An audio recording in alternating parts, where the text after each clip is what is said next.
اور ایک دوسرے پر الزام تراشی سے گریز کرنا چاہیے، یہ تو عمومی بات ہے. لیکن جہاں تک آزاد کشمیر کا تعلق ہے، آزاد کشمیر بڑا سینسٹیو، حساس اور نازک علاقہ ہے، اور اس میں قائد اعظم کی پالیسی یہ تھی کہ یہاں مسئلہ کشمیر کی حتمی حل تک ریاست کے باہر کے سیاسی جماعتوں کی دخل اندازی نہ ہو، تو اس اصول پر وہ قائم رہے. اب جب ہو گئی ہے کسی نہ کسی مجبوری سے، تو میری گزارش ان صاحب سے یہ ہوگی کہ آزاد کشمیر کو سیاسی اور انتخابی جنگ کا میدان نہ بنایا جائے. آپ ضرور الیکشن لڑیں اور انتخابات لڑیں، اپنی مرضی کی بات بھی کریں، آپ کا حق ہے، لوگ آپ کے ساتھ ہیں، بڑی بڑی جماعتیں ہیں. لیکن یہ ہے کہ ایک دوسرے کو کنڈیم کرنے سے مزید تقسیم در تقسیم کا عمل ایسے وقت میں جب دشمن 10 لاکھ فوج لے کے ہمارے سرحد پر کھڑا ہے، جب آزاد کشمیر کے اندر کچھ لوگ جو ہیں وہ نظریاتی اور فکری انتشار کرانا چاہتے ہیں، تو ایسے وقت میں زیادہ بہتر بات یہ ہوگی کہ اخلاقیات کے، شائستگی کے، تہذیب کے، رواداری کے، بھائی چارے کے روایات کے اندر رہتے ہوئے ایک دوسرے کا باہمی احترام قائم رکھتے ہوئے اپنی بات کریں. سب کا اپنا حق ہے، اور الیکشن سے فارغ ہو کے کسی اور وقت ہم یہ باتیں بھی کر سکتے ہیں. لیکن اس وقت میں کشمیر میں تقسیم در تقسیم کا پیغام، ایک دوسرے کو کچھ سرٹیفکیٹ جاری کرنا، وہ مجھے زیادہ، ہماری تو مسلم قانون کی سیاست میں تو ہم نے اس سے ہمیشہ 94 ایئرس 94 سال ہمیں پالیٹکس میں ہو گئے ہیں، الیکشن بھی بہت سارے لڑے ہم نے، تو اس 94 سال میں تو ہمیں تو قیادت سے یہی سیکھا ہے کہ ہم اس معاملے میں احتیاط کا مظاہرہ کریں، اپنی بات کریں، اور جہاں نظریاتی اختلاف اس کا ذکر ضرور کرتے ہیں، کوئی قابل ذکر بات ضرور کرتے ہیں، لیکن ایک دوسرے کو اس طرح کنڈیم نہ کریں جس کے نتیجے میں کہ عام آدمی تقسیم اور منتشر ہو، اور آزاد کشمیر میں ڈیموکریٹک پروسیس کو اسموتھلی جاری رہنا چاہیے. اور پھر یہ کہ ٹھیک ہے، بالکل میں آزاد کشمیر میں جو ایکٹیویٹی ہو رہی ہے، اور میں اس بات کے حق میں ہوں پوری طرح کہ ذاتی طور پر ایک سیاسی کارکن کی حیثیت سے، کیونکہ کچھ لوگوں نے آزاد کشمیر میں جمود طاری کر دیا تھا، راستے بند کر دیے تھے، نقل و حرکت جیم کرنے کی کوشش کی تھی، اور ایک میسج غلط چلا جا رہا دنیا میں. آج ان جلسوں سے، ان میٹنگ سے، ان اجتماعات سے، ان انتخابی کارروائیوں سے دنیا میں ایک میسج واضح چلا گیا ہے کہ وہ بیانیہ غلط تھا، وہ ناکام ہو گیا. آزاد کشمیر لوگ پالیٹکس کے ساتھ، ڈیموکریٹک پروسیس کے ساتھ موجود ہیں، اپنی پارٹی کے ساتھ موجود ہیں، اور اپنی رائے کا اظہار کرنا چاہتے ہیں. یہ تو اس کا بڑا خوشائند پہلو ہے. البتہ یہ ہے کہ بہت سارے اعلانات اس وقت الیکشن کے وقت میں ضابطۂ اخلاق اس کا بالکل مکمل نہیں ہو سکتا کہ آپ اس وقت کوئی ایسی بات کریں.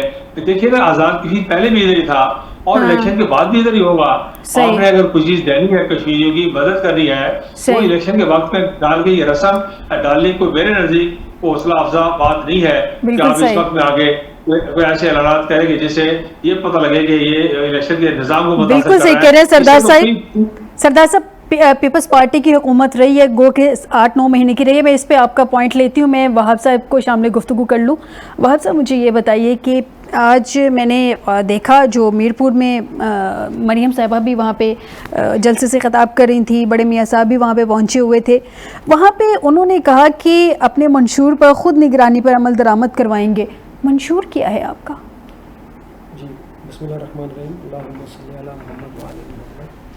دیکھیں، میاں نواز شریف جو ہیں وہ پاکستان کی سیاست میں پچھلے 40 سال سے بالکل ایک ایکٹیو رول کی طرح، لوگ تو اتنی عرصے کے اندر ارریلیونٹ ہو جاتے ہیں، لیکن میاں نواز شریف پچھلے 40 سال سے بالکل پاکستان کی سیاست میں ریلیونٹ چل رہے ہیں.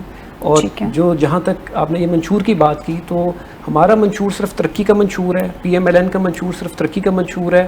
آپ اگر پنجاب کو دیکھیں، پنجاب کے شہروں کو دیکھیں، اب پہلے تو بات ہوتی تھی کہ صرف لاہور کی بات کہ جی لاہور کے اندر ترقی مل رہی ہے باقی جو، لیکن اب آپ پنجاب کے دیگر شہروں میں دیکھیں، جب سے مریم بی بی کی حکومت آئی ہے تب سے آپ جتنے پنجاب کے اندر جس حساب سے ترقی ہو رہی ہے پورے ملک میں، باقی صوبوں کے ساتھ آپ اس کو اگر کمپیریزن کریں، کے پی کے ساتھ کمپیئر کریں یا سندھ کے ساتھ کمپیئر کریں، تو یہ پنجاب کی ترقی اس سے کہیں زیادہ ہے. اور یہی وجہ ہے کہ پیپلز پارٹی جو اتنا شور وہاں پہ آزاد کشمیر میں ڈال رہی ہے، ان کا سب سے بڑا، بلاول صاحب اپنے جلسوں میں کہہ رہے ہیں کہ جی آپ اس کو پنجاب کے ساتھ کمپیئر نہیں کر سکتے، یا یہ پنجاب بنانے والے ہیں تو کیا آپ اس کو لاڑکانہ کے ساتھ کمپیئر کریں گے؟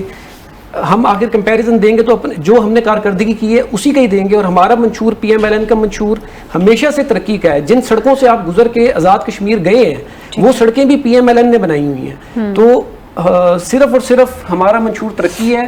اور میاں نواز شریف نے یہ بات کہی ہے کہ آپ سیاست کریں, سیاست کے اندر نوک جھونک اپنی جگہ پہ, ابھی یہ ان کا بیان آیا ہے پریس کانفرنس میں کہ نوک جھونک اپنی جگہ پہ ہے, لیکن آپ اس کو دشمنی تک, اور خاص طور پر کشمیر کے اوپر کسی قسم کی سیاست نہیں ہونی چاہیے, کیونکہ لیکن جو کشمیر ہے وہ کیونکہ انڈیا کی بھی نظریں اس کے اوپر ہیں, باقی وہ ایک اسٹریٹجک ہمارا پوائنٹ ہے, ہماری فوج کا مورائل ہے, کشمیر جو ہے وہ علاقہ ہے نا, تو وہاں پہ اس سے پہلے ایک گروپ جو تھا وہ ایکٹیو ہوا تھا, اس گروپ کی نہ کوئی بیکنگ تھی, لیکن اس کے اوپر کیونکہ پیپلز پارٹی نے بین اس کے اوپر لگایا تھا, اس وجہ سے شاید پیپلز پارٹی کو یہ سوٹ کرتا ہے. وفاق پہ بھی بات کرتے ہیں نا کہ وفاق کے ساتھ مل کے ہم نے بین لگایا تھا, تو وفاق میں تو آپ کی بالکل ایسے ہی ہے, لیکن وہ ان کو سوٹ یہ کرتا ہے کہ اگر جیسے انہوں نے یہ جو گروپ ہے, یہ گروپ جتنا ایکٹیو ہوا ہے وہاں پہ, تو اگر وہ ان کو پی ایم ایل این جیسا بھی ایک مل جائے وہاں پہ حریف, اور ساتھ میں ان کو اس کے ساتھ بھی نپٹنا پڑے, تو یہ ان کے لیے بہت مشکل ہے. اس لیے ان کو یہ سوٹ کرتا ہے کہ وہ جا کے جلسوں میں اس قسم کے وہ بیان بازی کر رہے ہیں. جی بیان بازی. اچھا آپ لوگ, میں سردار صاحب کی طرف آتی ہوں, وہاں صاحب آپ کی طرف بات میں پوائنٹ لے کے آتی ہوں. سردار صاحب, پیپلز پارٹی نے وہاں پہ حکومت جب تبدیل ہوئی یا کی گئی, یا جس طرح سے جو بھی تھا, بہرحال کیسز بھی تھے, ساری ہسٹری ہمارے سامنے, میں ہسٹری میں نہیں جاؤں گی, لیکن 7-8 مہینے کی 9 مہینے کی جو حکومت لی پیپلز پارٹی نے, آپ کو یاد ہوگا اس وقت بھی میں نے آپ سے ڈسکشن ہوئی تھی کہ کیا گین کرے گی پیپلز پارٹی اتنے مہینوں میں. اس کے بعد جو ایکشن کمیٹی کا وہاں پہ ایشو بن گیا, آپ کو لگ رہا ہے کہ اب کی دفعہ پیپلز پارٹی کی وہاں پہ گراؤنڈ پہ جو پوزیشن ہے وہ اسٹرانگ ہے, لوگ ابھی بھی ان کو سپورٹ کر رہے ہیں, یا پی ایم ایل این میں جس طرح سے بڑے میاں صاحب خود وہاں پہ کیمپین چلا رہے ہیں, وہ کہ جی بی میں بھی انہوں نے چلائی تھی, ایک جلسہ کیا تھا, بہرحال وہ اتنا افیکٹو ہوا نہیں تھا. مریم صاحبہ خود جلسے میں وہاں پہ پہنچی ہوئی ہیں, وہ بھی وہاں پہ ہیں, وہ بھی جلسوں سے خطاب کر رہی ہیں, گفٹس بھی وہاں پہ لے کے گئی تھی بسیز کی صورت میں, یا پی ایم ایل این زیادہ افیکٹو نظر آ رہی ہے. منشور تو آپ نے دیکھا کہ وہاب صاحب نے بتایا کہ ترقی میں کیا ترقی ہوگی, یہ ابھی ہم نے دیکھنا ہے. سردار صاحب دیکھیے ایسے ہے کہ پاکستان پیپلز پارٹی اور پاکستان مسلم لیگ دونوں بڑی جماعت ہے اس ملک کی, دونوں آزاد کشمیر کے الیکشن میں شامل ہیں, دونوں آزاد کشمیر میں 5 سال اور اس کے بعد آگے پیچھے کو تھوڑے بہت عرصے کے لیے حکومت کر چکی ہے. پچھلے 15-16 سال میں خاص طور پر کچھ عرصہ پی ٹی آئی نے بھی وہاں گزارا ہے. تو ابھی یہ جو ان کی لیڈرشپ ہے, میاں محمد نواز شریف صاحب, ہماری نواز صاحبہ, بلاول بھٹو صاحب, یہ جو لوگ تشریف لے گئے ہیں انتخابی مہم میں, تو اس کے جانے سے یقیناً ان کے امیدواروں کو فائدہ پہنچے گا. جہاں تک اس بات کا تعلق ہے کہ آج یہ کہنا کہ کون مضبوط ہے کون طاقتور ہے مشکل ہے. آزاد کشمیر میں حکومت تو پیپلز پارٹی کی ہے, لیکن بعض حلقوں میں امیدواروں کا اگر تجزیہ آپ کریں گے تو یہ ڈپینڈ کرتا ہے کہ جس حلقے میں کوئی اچھا امیدوار ہے, اس کی فالوئنگ اچھی ہے, وہاں پارٹی کی فالوئنگ بھی اچھی ہے, وہاں لیڈرشپ کے آنے سے اس کا پہنچے گا, اسے فائدہ پہنچے گا. مجموعی طور پر جو ہے وہ اس وقت دکھائی دیتا ہے فضا میں کہ مسلم لیگ نون کی پوزیشن مقابلتاً بہتر ہے as compared to Peoples Party other parties. لیکن یہ ہے کہ پیپلز پارٹی نے جو امیدوار اتارے ہیں وہ پختہ سیاسی کارکن ہیں, اور ان میں ایک کوالٹی ان کی یہ ہے, بڑی حد تک یہ کوالٹی ہے کہ پیپلز پارٹی کے ساتھ جو لوگ موجود ہیں وہ گزشتہ سال سے آپ اگر دیکھیں تو وہ پیپلز پارٹی کے ساتھ ہی کھڑے ہیں. کسی نئے آدمی کا اضافہ بھی ہوا ہے تو انہوں نے کسی نئے آدمی کو ٹکٹ بہت کم دیا ہے, 10, 15, 20, 25, 30 سال سے لوگ وہاں بیٹھے ہوئے ہیں. مسلم لیگ کا معاملہ یہ ہے کہ مسلم لیگ میں نئے لوگ بھی آئے ہیں, دائیں بائیں سے ٹوٹ پھوٹ بھی ہوئی ہے. سب سے زیادہ مسلم کانفرنس کے لوگ جو ہے پچھلے عرصے میں مسلم لیگ میں لے جائے گئے, لیکن مسلم لیگ کے کارکنوں کی تعداد بھی مجموعی طور پہ, اور پھر یہ ہے کہ بعض امیدوار بھی, اور پھر لیڈرشپ کے آنے کے دورے کی وجہ سے, پھر مریم نواز صاحبہ کے اعلانات, اس ساری بات کی وجہ سے مجموعی طور پر مسلم لیگ کی پوزیشن آزاد کشمیر میں اس وقت میرا خیال یہ ہے کہ وہ بہت بہتر دکھائی دیتی ہے. یعنی کہ مسلم لیگ. اچھا سردار صاحب, وہاں پہ ایک فیکٹر یہ بھی تو ہے نا کہ آزاد کشمیر میں پارٹی سے زیادہ وہاں پہ برادری میٹر کرتی ہے, اسپیشلی ساؤتھ سائڈ پہ ہم دیکھیں تو یہ کس حد تک افیکٹ کرے گی وہاں پہ برادری سسٹم دونوں پارٹیز کو؟ دیکھیے ایسے ہے کہ اگر ریاست جموں و کشمیر کی تاریخ آپ دیکھیں, اور میں ایک سیاسی جس بات کا وہ ریاست جموں و کشمیر کی اولین سیاسی جماعت ہے, خالی پرانی جماعت نہیں ہے بلکہ اولین 1932 سے بننے والی سیاسی جماعت ہے. ہمارا الیکشن کا جو ریکارڈ ہے اور بازی کے جو ڈیموکریٹک ایکسرسائزز ہیں ان کو اگر آپ دیکھیں تو آپ کو حیرتناک حد تک اس بات کا اندازہ ہوگا کہ آزاد کشمیر میں پاکستان میں پہلے جو 2 الیکشن ہوئے، الیکشن مسلم کانفرنس نے بڑی اکثریت، اور خاص طور پر جو آخری الیکشن تھا اس میں مسلم کانفرنس نے 21 کی 21 ریاستی جو سیٹیں تھیں مسلمانوں کی، وہ ساری کی ساری 46 میں پاکستان بننے سے پہلے ہمارے پاس تھی. پھر 1970 میں جو الیکشن ہوا، جلیل خان کا اللہ بھلا کرے کہ اس شخص نے شفاف ترین پاکستان کی تاریخ کے الیکشن کروائے، وہ پریزیڈنشل الیکشن تھے. اب پریزیڈنشل الیکشن میں جس برادری سے تعلق رکھتا ہوں، آزاد کشمیر کی سب سے چھوٹی برادری تصور ہوتی ہے، اور ہمارے پاس اور اسباب و وسائل بھی نہیں تھے.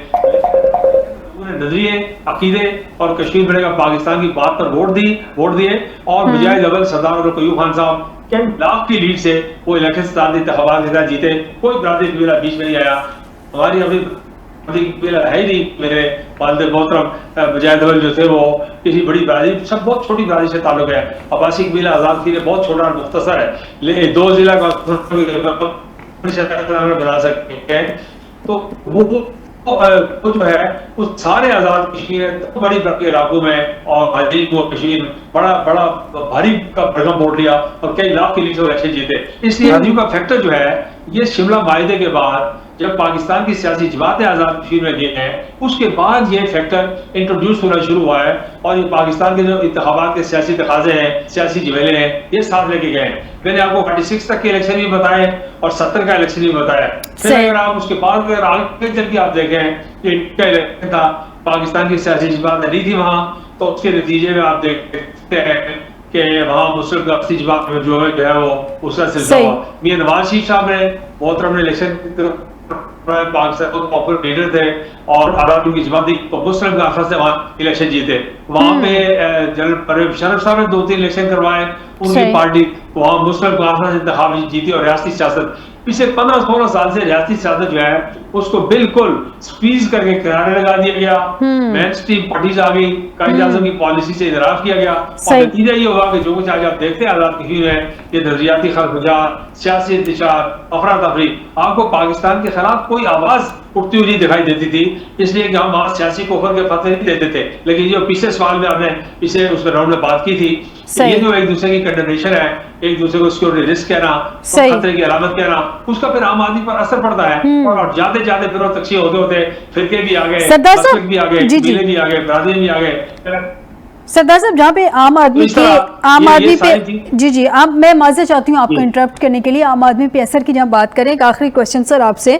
یہ جو آزاد کشمیر کے الیکشنز کو 3 مرحلوں میں ڈیوائیڈ کیا گیا ہے، پہلا 27 کو آبویسلی اکارڈنگ ٹو اسکیجول ہوگا، دوسرا مظفر آباد میں ہوگا 2 تاریخ کو، تیسرا پونچھ میں 10 تاریخ کو. آپ کو نہیں لگتا کہ پہلے 2 جو مراحل کے ریزلٹس آ جائیں گے، وہ تیسرے جو الیکشن 10 تاریخ کو ہونے جا رہے ہیں اس پہ اثر انداز ہو سکتے ہیں، اس کے ریزلٹ پہ، لوگوں کی سوچ پہ؟ دیکھیے، ایک تو گزارش یہ ہے کہ دنیا میں کئی ممالک ایسے ہیں جن میں یہ الیکشن 4-4, 6-6, 8-8 ہفتے کے لیے چلتا ہے، اور کئی مراحل میں ہوتا ہے. کہ وہ نئی بات یہ نمبر 1.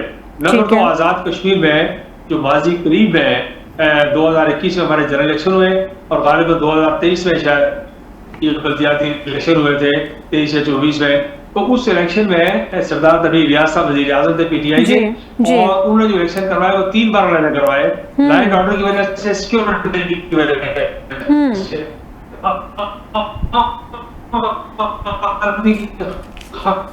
یہ ہے تو ڈیموکریٹک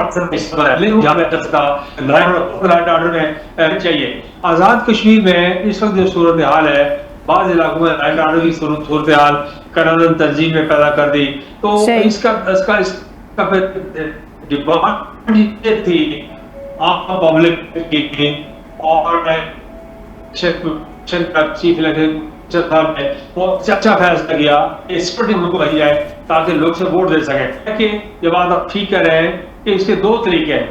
ایک طریقہ یہ ہے کہ اگر آپ ریزلٹس پہلے اعلان کرنا شروع کر دیں گے تو اس کے نتیجے میں باقی جو 2 یونٹس ہیں ان کے ریزلٹس متاثر ہو سکتے ہیں. ایک طریقہ یہ ہے کہ آپ ریزلٹ روک دیں، جس طرح ساری دنیا میں ہوتا ہے، اور سارے ریزلٹس اچھے کریں.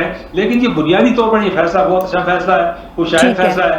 مسلم کانفرنس اس فیصلے کو سپورٹ کرتی ہے اور اس کی تائید کرتی ہے کہ عام آدمی کے لیے، عام ووٹر کے لیے یہ بہت اچھا فیصلہ ہے. ٹھیک، بہت شکریہ سردار عتیق احمد خان صاحب، پروگرام کے اس حصے میں آپ نے مجھے جوائن کیا. سابق وزیر اعظم آزاد کشمیر. ناظرین ایک بریک کی طرف جاتے ہیں، بریک سے واپس آتے ہیں.